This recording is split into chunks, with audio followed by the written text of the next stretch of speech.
Welcome back to Just Scrap Radio on BJPenn.com. I'm your host, Cole Shelton, episode 71 ahead of UFC London. We got a good lineup for you with a little catch-up with two fighters. First up, we're going to be joined by Stephen Wonderboy Thompson to kind of just discuss what he's been up to, obviously coming up back-to-back losses, haven't fought since December. So I wanted to get him on to touch on, obviously, the Masvidal Covington fight, given he's fought Masvidal before, whether or not that's a rematch that interests him, and what kind of fights do interest him, and when's his time for him to return. Really good chat with Wonderboy. And we also talked about Chris Weidman, when Weidman's going to come back, and he threw out some possible names. We're then going to be joined by Renato Moicano, who recapped his UFC 272 loss to Rafael dos Anjos. Really good chat, about 20 minutes with Renato to kind of discuss how this fight all came together, what his game plan was, whether or not the ref, corner, doctors should have stopped the fight, what kind of lessons he takes away from the fight, and what he wants next. It's obviously this, even though a loss, he gained a lot of people's respect. He can show he can hang with top 10 guys, which I think is something indicative of his skills, where I think he could get a ranked guy next. We're then going to be joined by Cody Durden to preview his fight against Muhammad Mokaev at UFC London. Mokaev looks like the real deal. 5-0 undefeated guy, but he has a ton of amateur experience. Durden picked up his first UFC win last time out with that win over Orichi Lang. Before that, lost to Jimmy Flick, and then had the draw against Chris Gutierrez on short notice. Really good chat with Cody just about kind of the preparations for this one and going out to London, fighting a guy from England. And we close things out talking to Cory McKenna, who hasn't fought since November 2020 when she beat Kay Hansen by decision. She's back. The Welsh fighters fighting back near home against Elise Reed. Really intriguing fight. McKenna, Team Alpha Male Products, she's really looking forward to show off her improvements and get a win in front of her home fans and a lot of her friends and family. But really good episode. Be sure to share the show, subscribe, and thank you all for listening. All right, we're joined by UFC welterweight Stephen Thompson. Stephen, how's it going, man? Doing great, man. Doing great. How about yourself? Glad to be on with you. Yeah, I'm doing well. Obviously, just reached out. A lot has kind of happened in the welterweight division. Just kind of want to catch up with you. So, what have you kind of been up to since December in your last fight? Just training, man. Training, trying to heal up. I had a collarbone issue. Ended up tearing the cartilage in my collarbone. So, trying to train and take care of that at the same time, which is easier said than done. But healing up, feeling better. And yeah, man, a lot has happened in the welterweight division for sure. What do you kind of take away from your past two fights? It's a fight where both of them, they just kind of took you down and held you there. Yeah, man. Number one, I hate to fight boring fights, and it kind of, your opponents kind of made it a boring fight, but they didn't want to stand there and bang with me. So obviously I had to go back to the drawing board and work on my wrestling defense and continuing to work on it. I came in the UFC kind of, playing catch up when it came to the ground game. And obviously I'm still learning some things. So, still working on that for sure. Still working on that. Chris Weidman's feeling better. He's in my area. So definitely been training with him and some of his guys to help that wrestling get better. When is kind of that time frame for you to return then after, because if you're still kind of healing up then? Yeah, I would like to fight in May. We'll see though. I'm not really sure who yet. I had some names thrown at me like Robbie Lawler, and now Masvidal has come off of a loss. So that would be a fun rematch for sure. NMF versus the BMF. So yeah, man. I mean, those are the kind of guys I'm kind of looking at right now. Like, give me a striker for my next fight. Don't give me a wrestler. So, I mean, and the wrestlers have definitely it's just a different pedigree now. I mean, I have fought some wrestlers in the past, but now they're just like on another level, So continue to work on it. Yeah, because I've seen a lot of the guys near the bottom of the division that are wrestlers, like Sean Brady and other guys have been calling you out. But for you, I think it's time they give you a striker after the past two fights and get you back in these exciting fights. Exactly. Don't like it. It's not a fun fight. The fans don't like it when guys are just trying to hold you down. And not really improve anything. With the Burns fight, he just held me there. And I literally was like looking at the ref.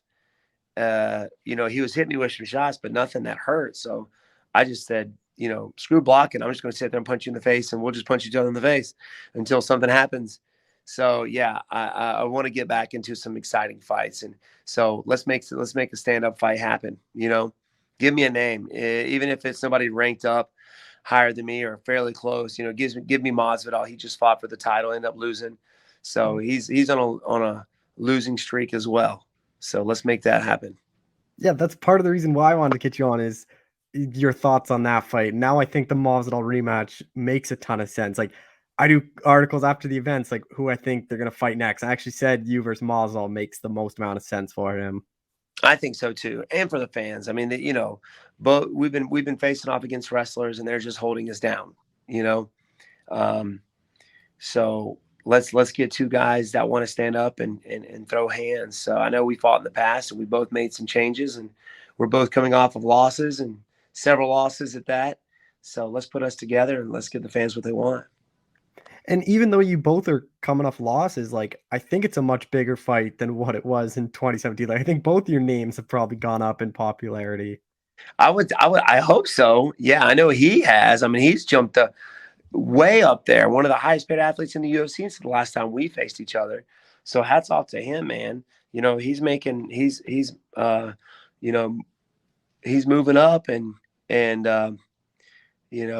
ranked higher than me at the moment. And yeah, man, he's making money. He's one of the most popular guys. So hats off to him. And that's a fight too. Like I think you guys could be like a co-main on a pay-per-view if they want to make it 5 rounds, like they can do that. And then I don't even think they need like that big of a main event. Like they could do one of the titles that aren't as popular by the fans because your Masvidal name would help sell that pay-per-view. I think so too, man. I've had a lot of people, a lot of fans are wanting that fight. So, after that fight, they're like, man, you gotta fight Wonderboy again. I gotta fight Wonderboy again. That's all I've been seeing on my social media. So I know the fans want to see it. Question is, which card are they going to put us on? They could put us on a main event or co-main event, like you said, on one of those top pay-per-view shows. And I think it would do well. I think it would be people would be excited about it. You obviously did beat him in 2017, but I think he's gotten a lot better, like we've seen, and like his only losses are to those guys that have just been able to hold him down. It's like how different of a fight do you think it is now compared to back then? I think it has to do with confidence too. I mean, back then, since then he's made some changes and been on a roll up until his losses. So I think confidence is definitely the biggest thing. His training ethic, his work ethic. He's going to be a harder and more confident Masvidal. And that's what was tough to finish him the first one. It was his confidence. There was no breaking his will out there. Normally I can do that with, my movement and being hard to hit, but he stayed composed. He's intelligent. Got close to 50 fights. It's just ridiculous. Mm-hmm. So I think that has changed a lot. Yes, his skill set, but mostly I think it's mental. And what you make of that fight? Because to me, I thought Covington was going to win. I thought he would just kind of do what he did, but I was surprised when Masvidal did hurt him. Like he didn't press forward because I thought that was kind of his only shot to win that fight at that point. Yeah, man, I've been there. When guys are taking you down, man, you're having to get back up. You got a body laying on you. It's exhausting. So you do make an opportunity like that happen with Masvidal, where he punched Colby in the head and staggered him. He was like, man, I just don't have it in the gas tank to go in there and finish him. You know what I mean? I'm standing. I heard him, and he was just kind of waiting. So I mean, I can kind of see why he didn't go and finish. He was just tired.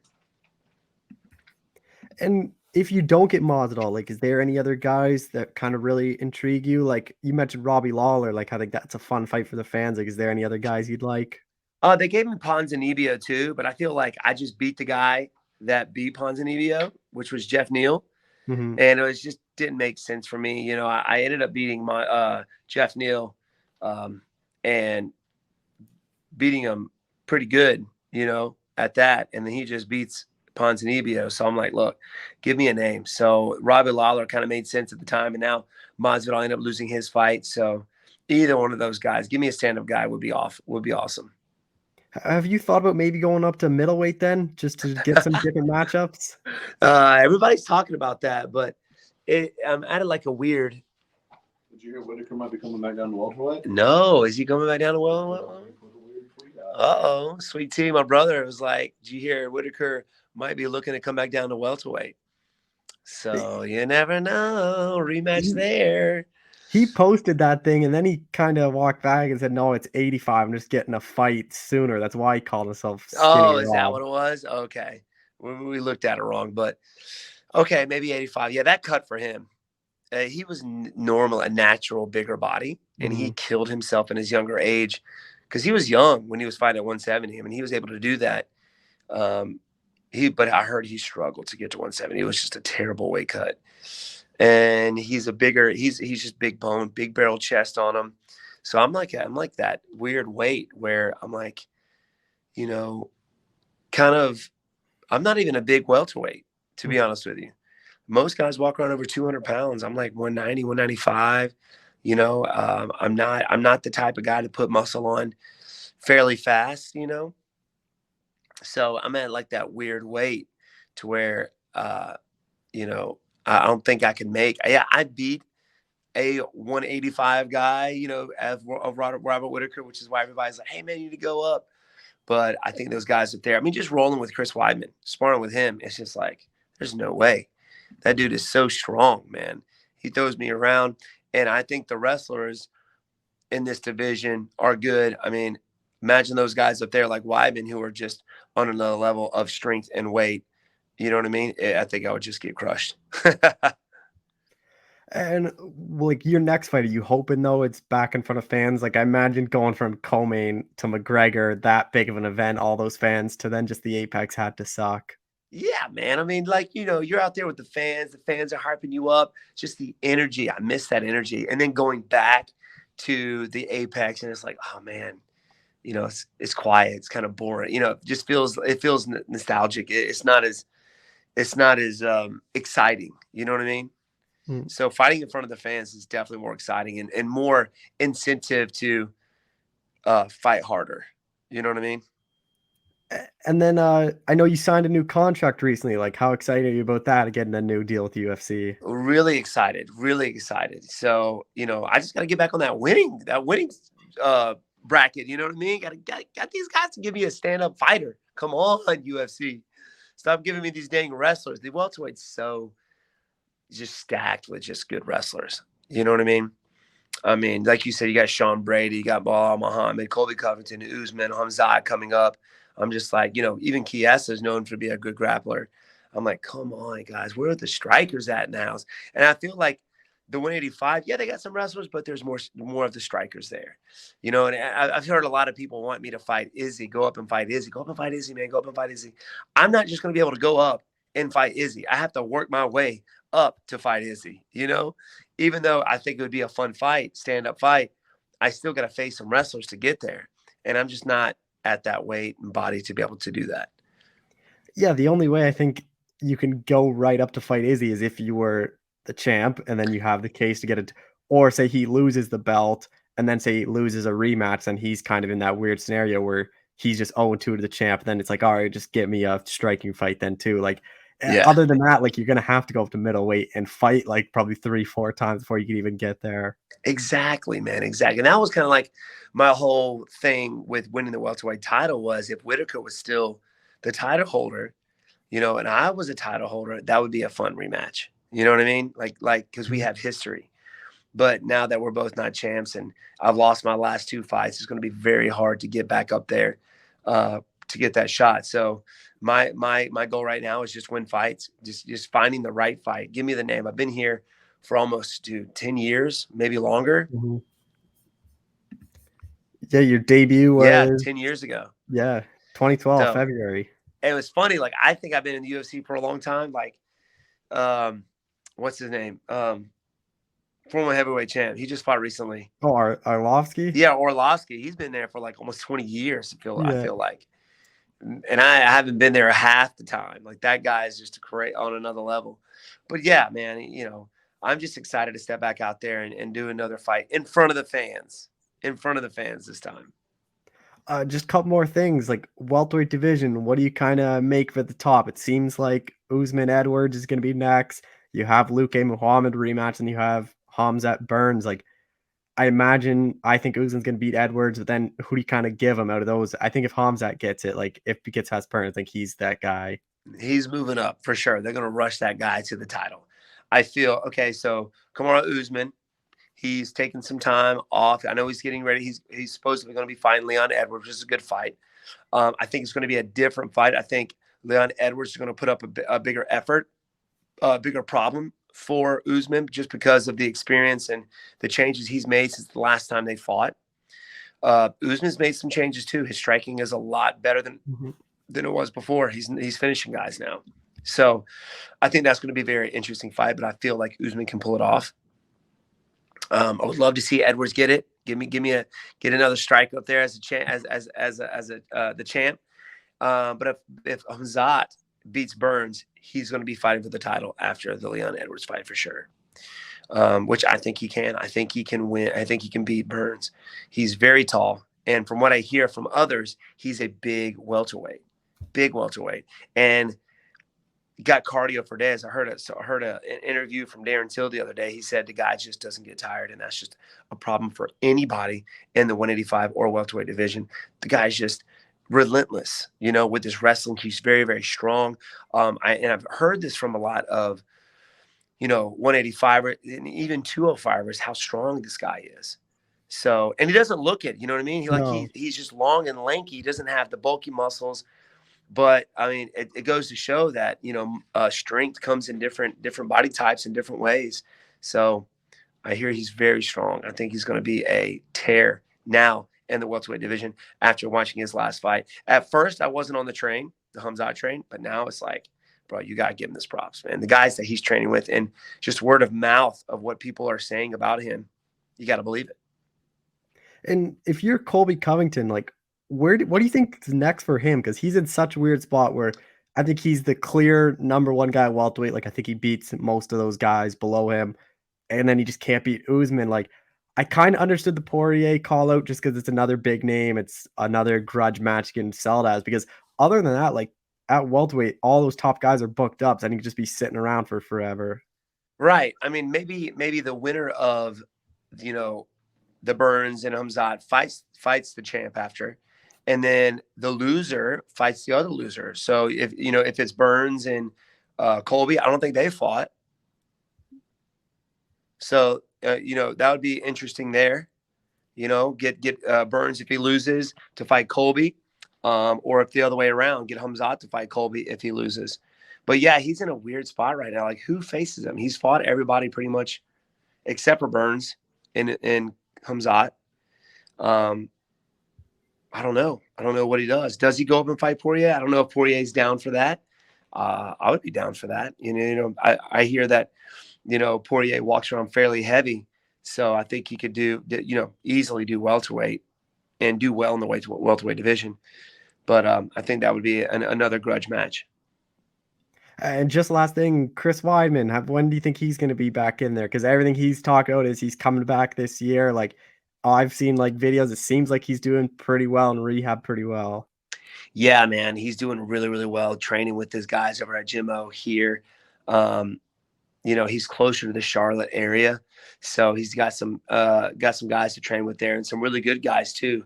A lot of guys in the UFC are training at Jimmo. But I think you'll be able to see him this year. It's just his mobility in his leg now. He can walk on it. He can train on it. But the bounce, the movement, I don't know yet. I don't know. I haven't been around him long enough. But from what I'm seeing, he's looking good. So 2022, I think, can be the year for UC, the All-American, to come back into the UFC. I would love that, man. I would love it. I miss him. I miss him out there. I miss him, doing the training camps, helping him get ready, and vice versa. Who do you kind of think he'd fight? Because he's still ranked and he's still a big name. Like, he could kind of get really anyone. Yeah, I think so too. I think whoever he wants, I think he'll get. I would love to see him in Vettori, Hermanson, any one of those guys. I think he'll do well with. And I think he can beat it. I think he can beat Izzy. I think he is the wrestler to be able to do that, the relentlessness of Chris, the strength. But I know he's got to work his way back up there to be able to do that. But I think 2022, you're going to see the All-American back.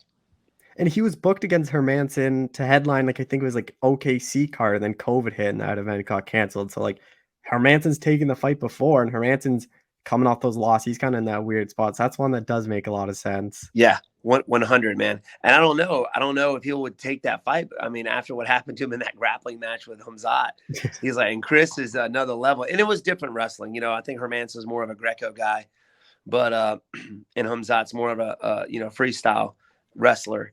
So, but still, I don't know if he would take it now after that experience, but we'll see. That would be a fun fight for sure.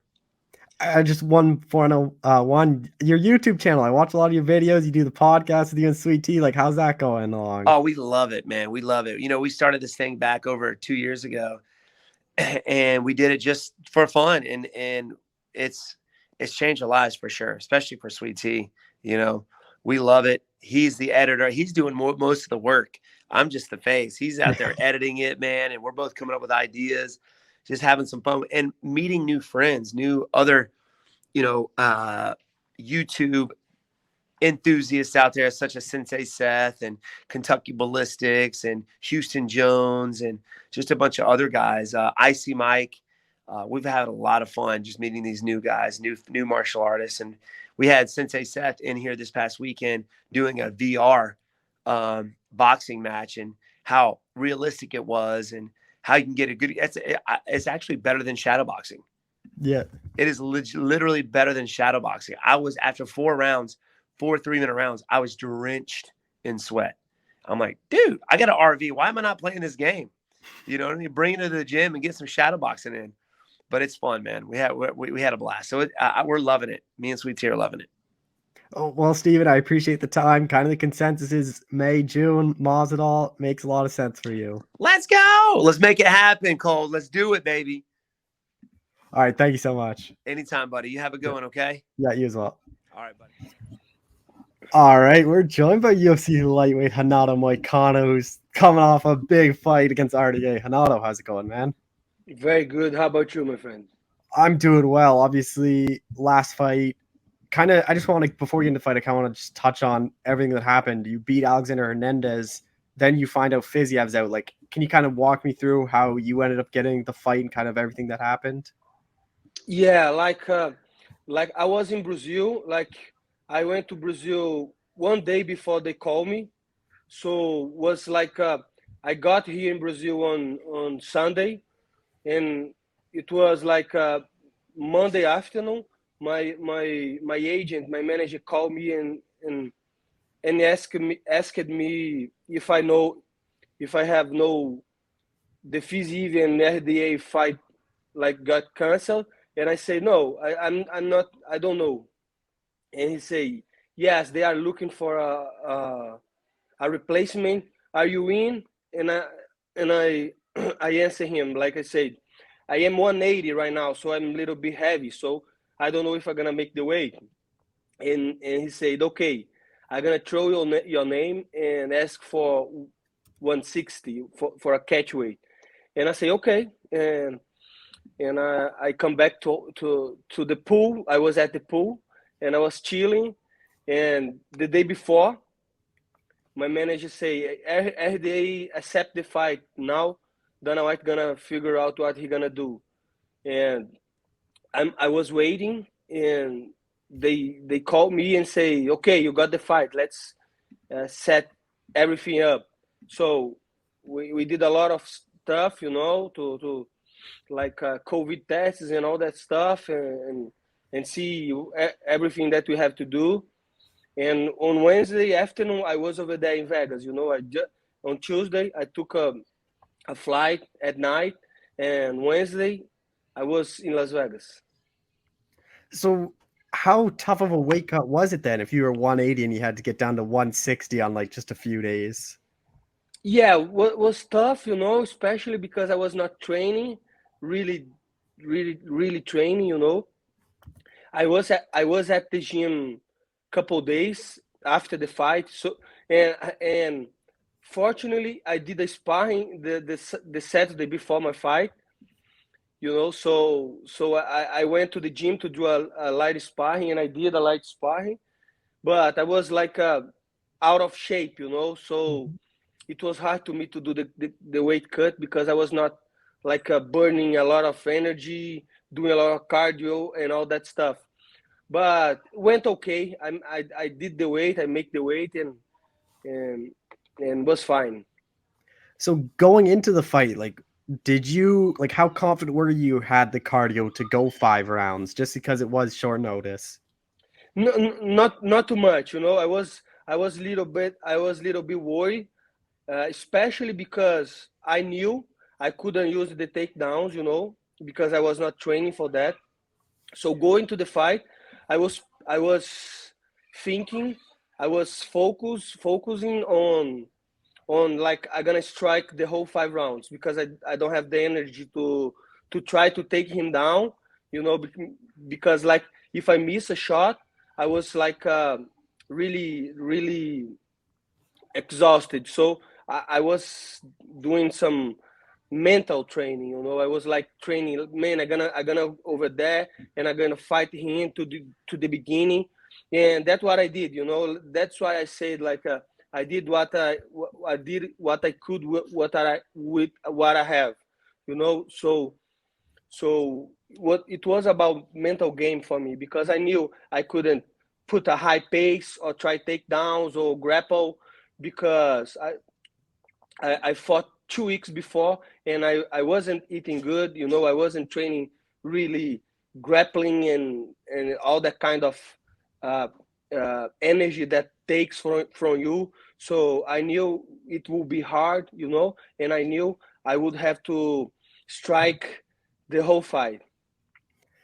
Did you ever did you ever ask the UFC to just make it 3 rounds? Like I know it was 5 rounds before. Like was that ever something that was discussed?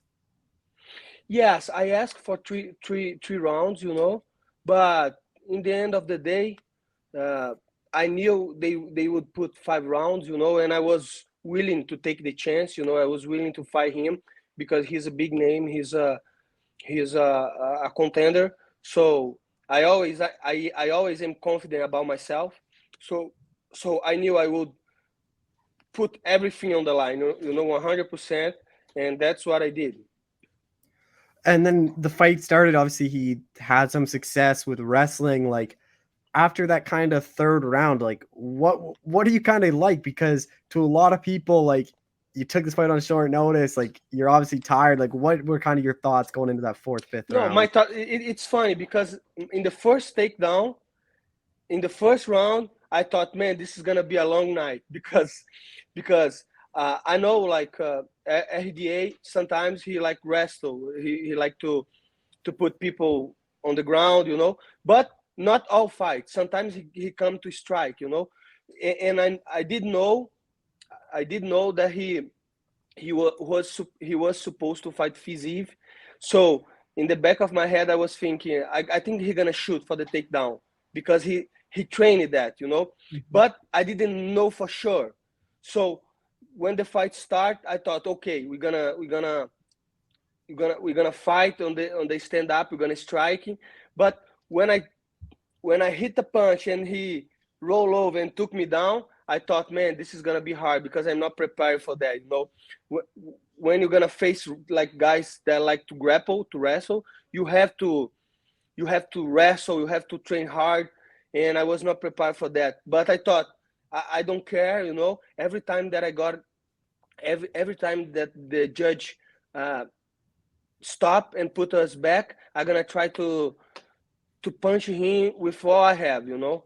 So that was my game plan. That's what my strategy since the beginning. So like you asked me in the third round, what I was thinking, and I was thinking since the first one, I was thinking the same, man. I want to get up and I want to strike with him because right now I don't have the energy to try to do much on the ground, you know. And then after the fourth round, like I know Bisping was saying your corner should call it. Like Chael Sonnen said the same thing after the event. Like, do you think your corner, the ref, should have stopped that fight before the fifth round? No, not at all, you know, not at all. Because the 50th round was my best round because I was already tired.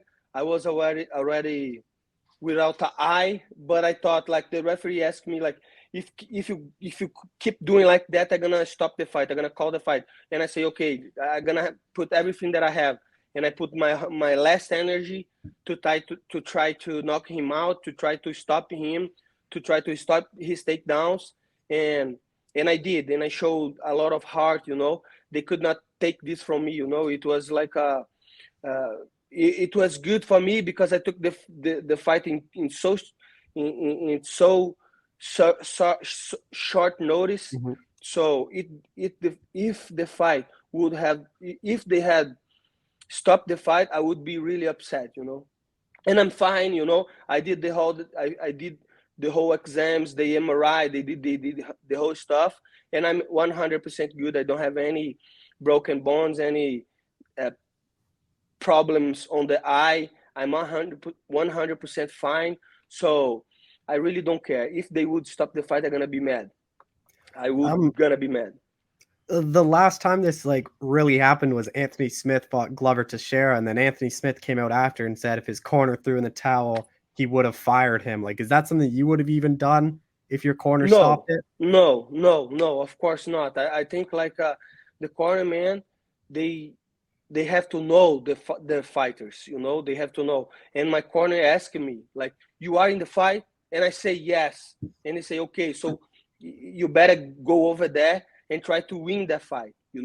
And that's what I did. So if I have like said I'm not ready or I'm done, he would stop the fight. But he asked me, "How are you? You still in the fight?" And I say, "I'm still in the fight." So, but let's say if he throw the towel, I'm not gonna be mad. I'm not gonna be mad because you have to respect. Like, you have to put people that you respect and people that care about you. So I'm sure my corners would be mad, would be sad if the referee stopped the fight. But I would not be mad if he throw the towel. But this is a thing that I would not like him to do. But I would not never fire him because of that, because he wants to protect me. You know what I mean? Mm-hmm. The fifth round, you obviously had a lot of success. Like, I feel like you might have broken RDA's nose. Like, that's what it looked like on TV. Like, you busted him up. But a lot of people were saying RDA was taking it easy on you in that fifth round because you took that all the damage. Do you think, like, he did slow down because of that? Or do you think it's because you were bringing it on to him? I don't know. I can say that. Only him can say that, I don't know. I don't think so. But I'm not. It's not up to me to judge. I did my best. And I really don't care. Because I wouldn't do that. If it was me on his position, I would try to smash. I would try to finish. I would try because I took the fight on 5-day notes. He's supposed to finish.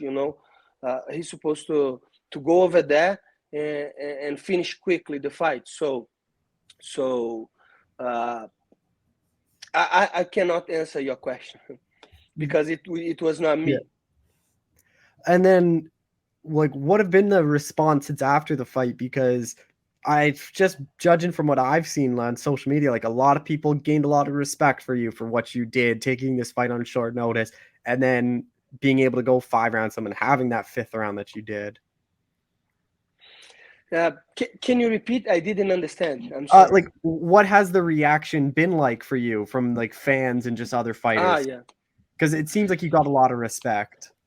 Yeah, like I love the recently fan support. They are supporting me a lot. They are saying they respect me. But guess what? Respect don't pay the bills. I want money, and I want the bonus. I want like the fight of the night. I want all that stuff. So thank you so much for all the support. But I want to go over there and try my best to win fights and to get as much as money as possible. So thank you so much for the fans, but I want the money. Are you surprised your fight didn't get fight of the night? Because to me, it was a much better fight than the main event.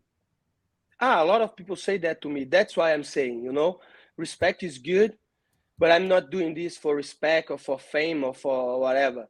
I'm doing this for money. So if I would have if they would give me the fight of the night, I would be way happier than now. You know, I would be, I I would even care about the result. You know, about the loss. You know, because I'm doing this for money, and that's it, man. That's it.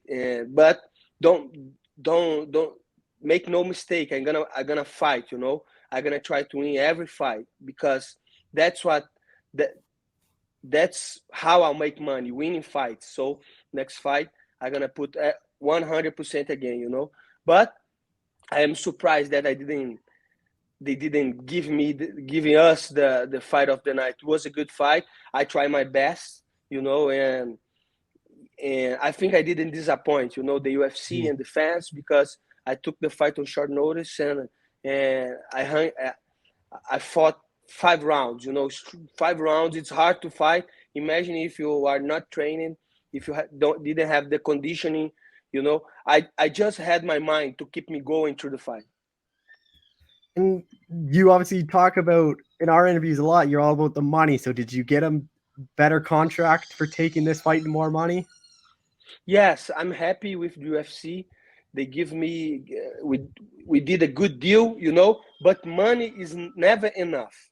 You know, money is never enough. So I think UFC is good with me, good money, but I always want more. And the bonus would be a good thing for me, you know. But that's okay. Next time I'm gonna try to get that bonus, you know, from the beginning of the fight until the end.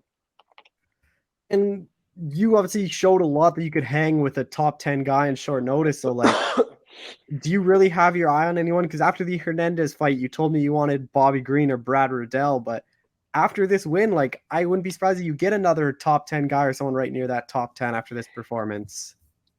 You know, up to the UFC. If they want me to put a top 10, top 15, I don't care. If they would put me in a main event, because I know main event makes more money. I know that for sure because I did one time and you get more money. So I want a main event. I show that I can fight 5 rounds, even in 4-day notes, 5-day notes, imagine with a full training camp. So it doesn't matter for me who is. I just want more money, main event, you know, co-main event or big name or not, I don't care. I just want to fight, and I'm gonna be ready in 2 months. I'm gonna be ready. They give me a suspension 2 months, so that's okay. I'm gonna stay 1 month in Brazil, recover, getting good food, you know, getting with friends, with family, recovering of the fight. But 1 month from now, I'm gonna be training as hard as I can to get a fight soon. I'm gonna fight in 2-3 months, and I hope a good name, a good name. I hope 5 rounds. I hope I showed UFC that I'm like I'm 100% UFC. I love UFC, but I want money all the time. Yeah, I still think that Bobby Green fight makes sense, especially for a main event. Like just because you two both Imagine took, that. but just because you Imagine both that. took 2 short notice 5-round fights, Right. I think you both showed well that you kind of deserve that big name, and both you guys deserve that spot where the winner would then get that top 10 guy. Yeah, and it would be good to show the other fighters that that it's a good thing to sometimes do good things for the company. You know, this show like let's give money, let's put on a show. These guys they stepping up to fight in short notes against really tough guys. So let's let's put him on a main event. Let's show that we care, you know, about the fighters. And I think they would be great. You know, Bobby Green, Renato Moicano, a main event 5 rounds. Who wouldn't see that? Now, who wouldn't be able to see that like on a fight night? You know, let's see if UFC make this dream come true. And I want to fight 5 rounds, but sharp, ready, and with a full training camp. You kind of mentioned there you have a 2-month suspension, but you're probably looking at the summer to return. As soon as possible, you know. I don't know how it works. Summer, I think it's different than Brazil summer and all that stuff. Summer But would be June and July, so like yeah, 3-4 perfect. months from now. Yeah, perfect. June, July, I will be ready. I will be sharp, like I say, and I'm gonna put everything on the line every time, 100%. You know, that's who I am, and they're not gonna stop me for like, I'm done. No, I'm never done. I always want more. You know, more fights, more big names, and more money. Just last thing, like I think a lot of people when they hear this are going to be surprised that you ought to return so soon. Like, was there any ever talk by like the UFC or your coaches to take more time off just with all the damage you took? But then again, like you said, that you are healthy and everything came up clean. Everything came up clean. You know, they did the MRI in my eye. There is nothing wrong. You know, it's just swallow because all the damage that I took. But guess what? I have been doing this for a long time, and I have uh, fights like that in the gym. You know, when I was in Brazil, every sparring was like that. You know, everything put people 100%. And like I'm 32, soon to be 33, so I have to fight. You know, I am in my prime, and I'm gonna be even better in the next fight, and so on. So I have to I have to use this time as advantage. You know, and I'm ready. I'm gonna be ready. And July, you're gonna see me again. Like hopefully in a main event against Bobby Green. Well, Renato, I appreciate the time. Thank you so much for doing this again. Thank you so much. Thank you so much, all the fans. Go to my social media, follow me, and let's go. The future is bright. Let's go. All right, we're joined by UFC flyweight Cody Durden, who's heading out to London pretty soon. Cody, how's it going, man? Good, man. Good. Obviously, you get to welcome Muhammad Mokaev to the UFC. Like, he's a guy with a lot of hype. I know he kind of called you out. So were you expecting this to be your next opponent? No, I wasn't expecting it to be.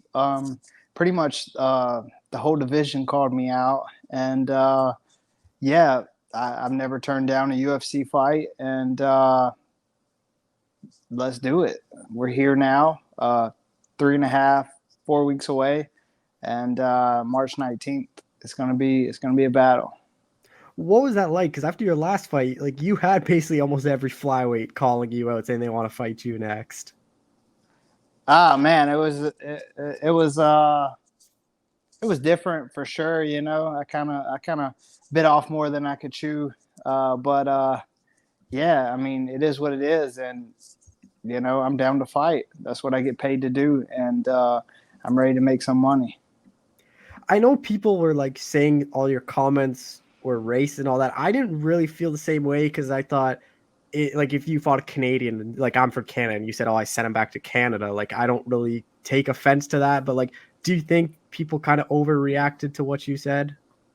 Yeah, I mean, the people, man, they always got something negative to say online with their fake accounts, and as soon as you reply back, you know, they're like, "Oh, I didn't think you would respond." Blah blah blah. I'm such a big fan, and yeah, it's just I certainly meant, you know, I wanted to send him home with a loss, and it didn't come out that way, but um, yeah, I'll make it better next time.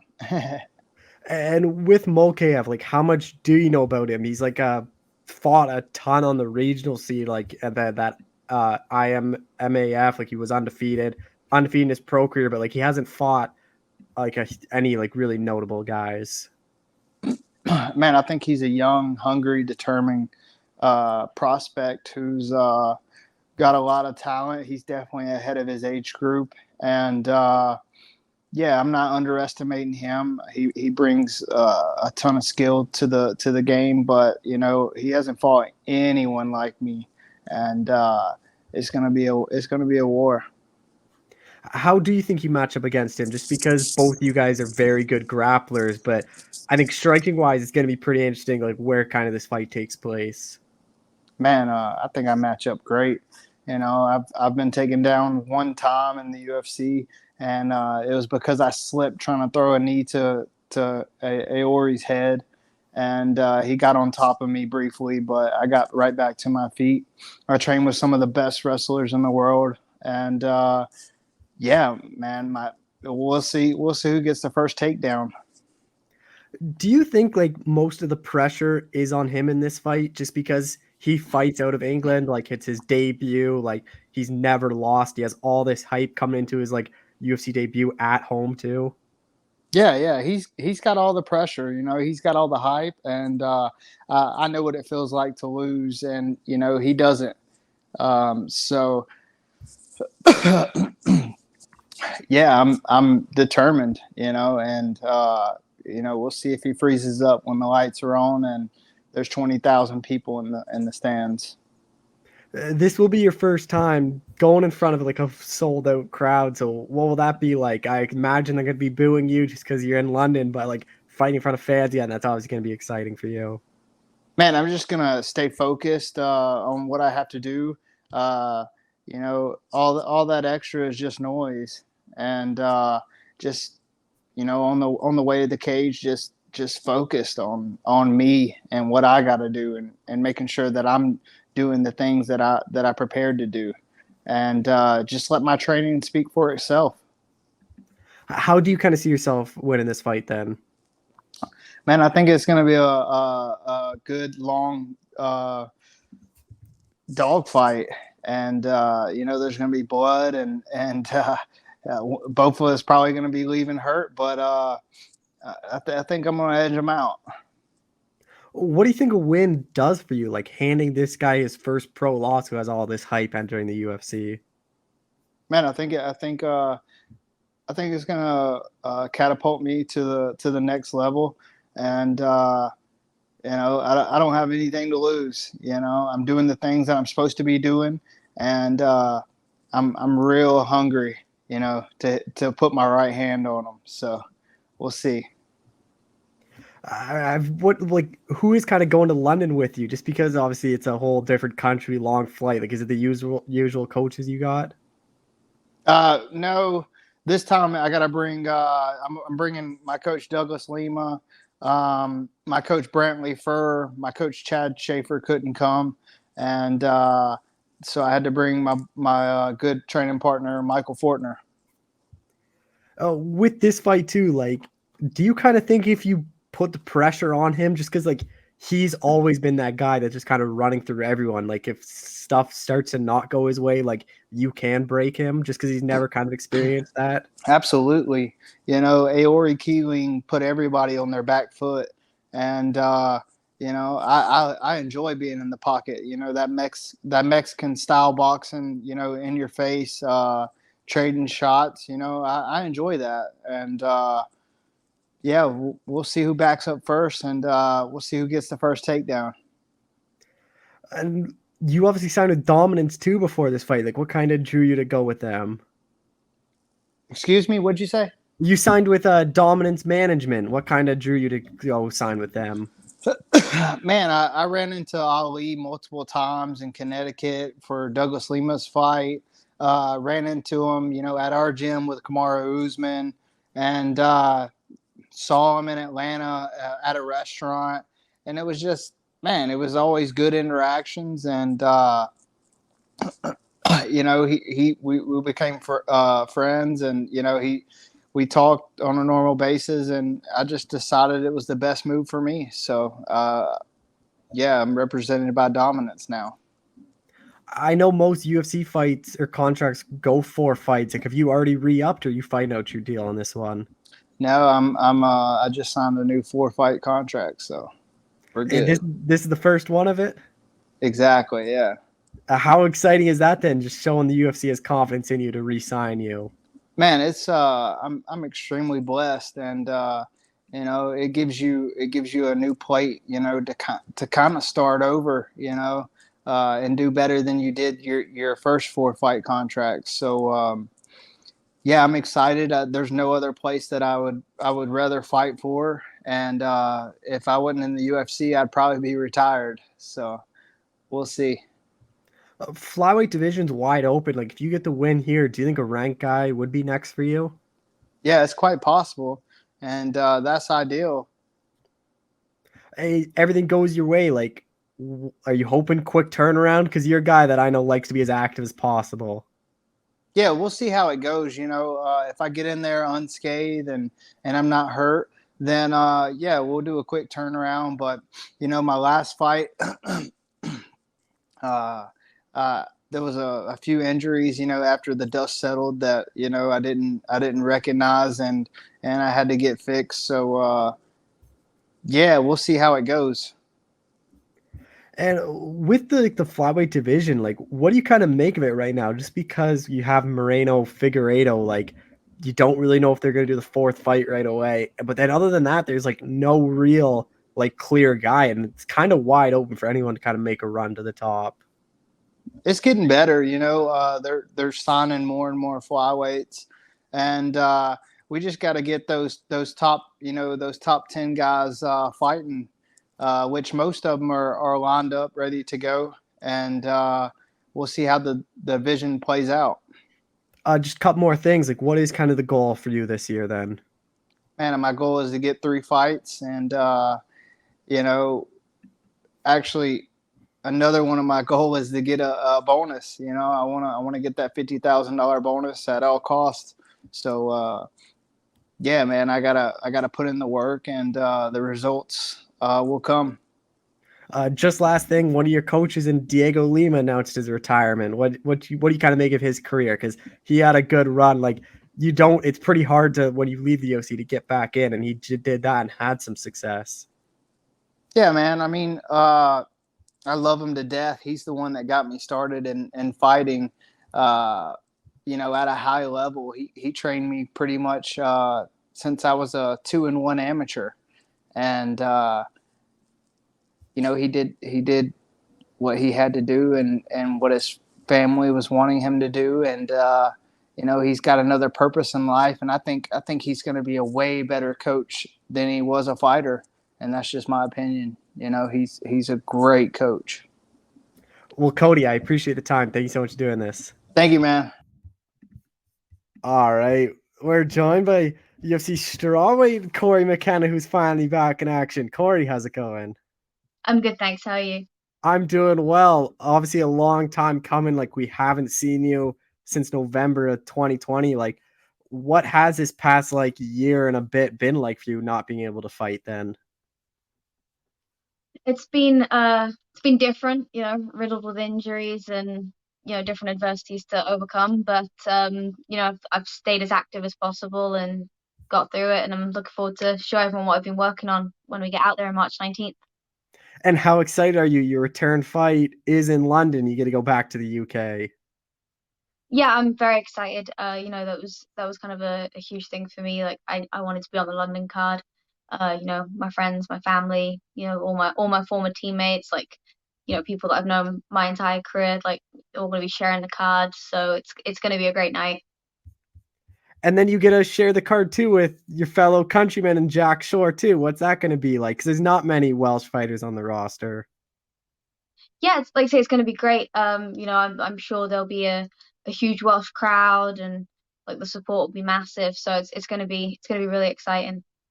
Hey, your opponent, like, how much do you know about Elise Reed? She's no slouch. She was like a CFFC champion. I believe she's like a black belt in Taekwondo or something like that. Like, very high level striker. Um, and this is her first fight in her like correct weight class in the UFC. So, I'm sure she's going to come out and try to put on an exciting fight, as am I. So it's going to be fun.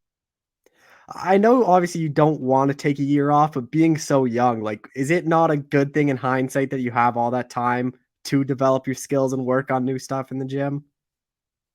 I mean, certain things are, out of my hands. Like I say, I was injured. It certainly wasn't wasn't optional for me. I definitely would have fought if I could have. So yeah, it was less than ideal, but like you say, I'm young in my career, so I don't necessarily see it as a loss. Just take the lessons and try to make the best out of it.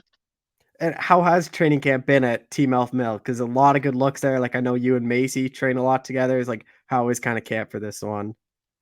Yeah, it's great. Like you say, I got Macy Barber, like, my fellow strawweight, Yan. She's fighting the week before me, I believe.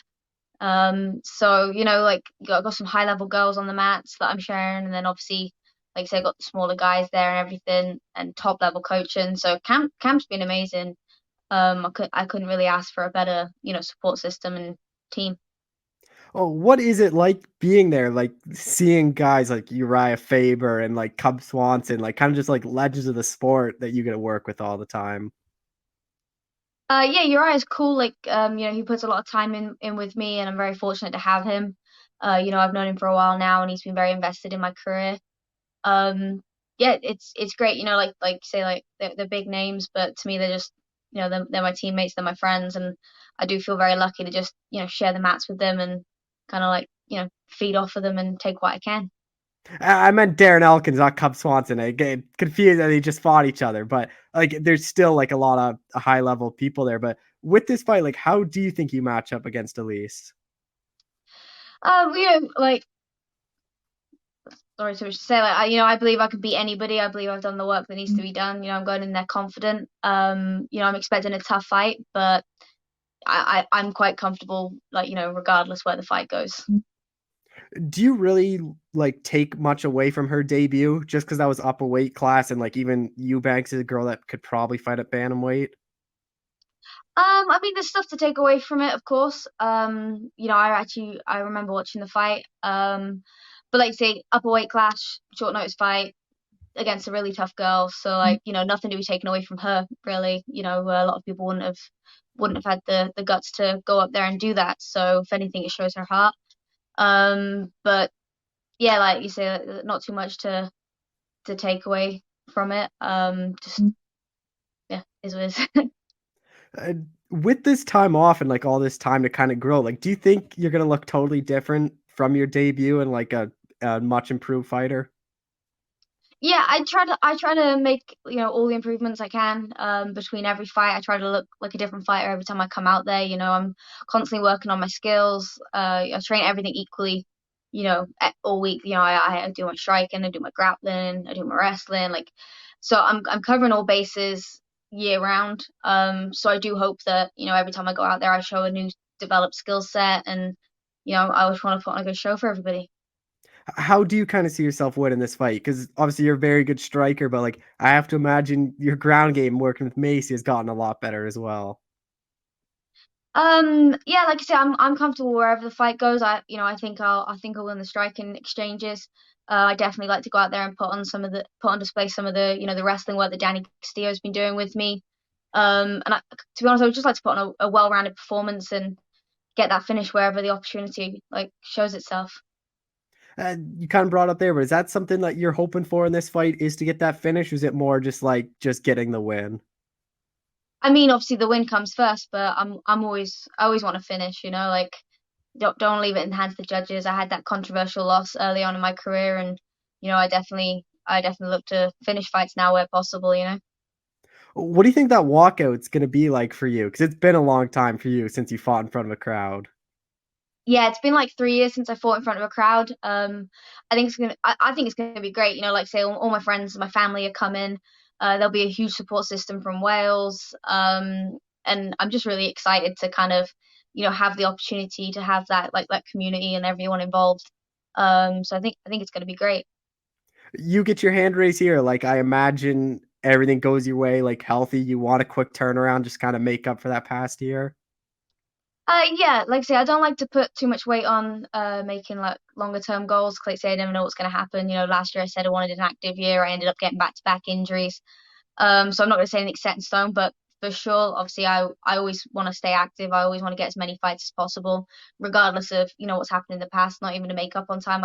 I like to be active. I like to stay with my foot in the door. So yeah, for sure, I'd like to get in this fight, stay injury free, and just get back onto the next one and start working my way up. With the strawweight division, like it is kind of open. So do you think like you're pretty close to getting that top 15, like a win and maybe one more, and you're kind of right there? I definitely think I need like 2, 3 more wins at least before I start thinking of like before I start making those rankings. But I also don't think it's out of my reach. I'd certainly like to do it by the end of this year. But only time will tell. Do you kind of have any goals for this year? Or is it more just focus on this fight and then kind of see what happens after, just because of what happened last year and kind of your goals then? Yeah, I've had a couple of years that have kind of just taught me to take things one fight at a time and just enjoy the process. There's unfortunately, this sport is very unpredictable. There's a lot of things like variables that are out of our control. So for me, it's just a case of, I'm focusing on this next fight. After that, I'll assess. And, so long as I'm going in that upwards progression, I'm just focusing on the next thing ahead. I don't want to get too carried away, or also don't, like you say, like this next fight, every next fight is the biggest fight of my career. So, I'm 100% focused on that and invested in that. And then we'll see what happens after. With you fighting at the London card, it is the bigger octagon. Do you think that plays much of a factor? Because obviously your Contender Series fight and the one against Kay, we're in the smaller one at the Apex. No, not really. The cage is a cage. So, like you say, it's going to be different. But I'm pretty sure I fought in like all sizes of cages. With like cage warriors training at training at different gyms and at the PI and everything. Like I've kind of like I've seen all different sizes, and like I say, I'm comfortable wherever the fight goes. So I'm sure I'll take it where I need it. Even though you already have the one UFC fight, like does this kind of feel like your real debut in a sense, just because you're getting that like full fight week experience and like getting to fight in front of that crowd, which everyone dreams of when they get to the UFC?